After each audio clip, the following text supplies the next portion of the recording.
Siamo giunti al centrale dall'Arcoveggio, un confronto per 3 anni sul miglio. Golden Guia, Epidius Face, Gibbs Francis, Gattuso, Gabriel Kugriff, Giselle Gar in seconda linea, Gualdo DR, Joy TRGF Risaia, macchina che accelera, partiti con la velocità iniziale di Epidius Face che cerca di rimontare all'interno Gibbs Francis.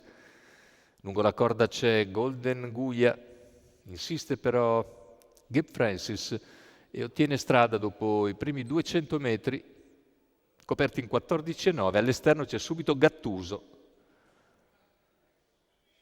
Gattuso progredisce in poche battute, si porta a ridosso di Gibbs Francis, mentre c'è l'errore.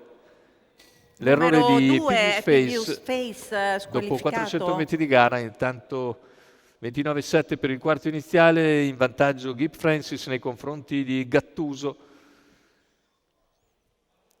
Più indietro vediamo Golden Guia, tanto 45,4 per i 600 metri iniziali con leader Gibbs Francis. All'esterno si propone Gualdo DR che è seguito da Giselle Gar. 800 metri iniziali in 1 minuto e 7 decimi. Si affronta la penultima piegata, sempre tutti condotti da Gibbs Francis che ha in schiera Gattuso. All'esterno Gualdo DR che si trascina Giselle Gar, chilometro in 1,16 netto.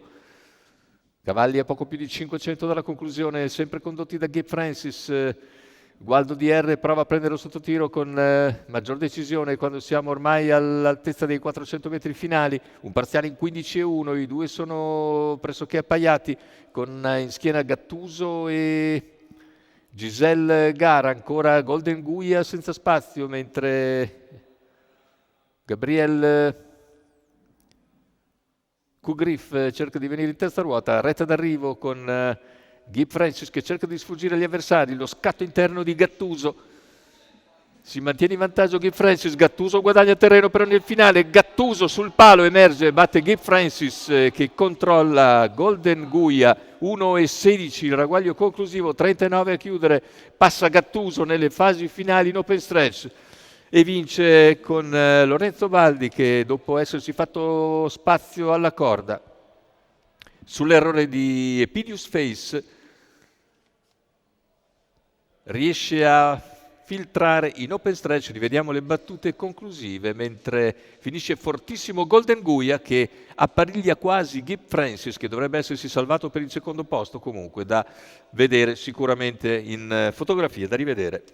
La vittoria invece per Gattuso, Lorenzo Baldi, società allenamento Lorenzo Baldi per conto della scuderia La Vie en Rose.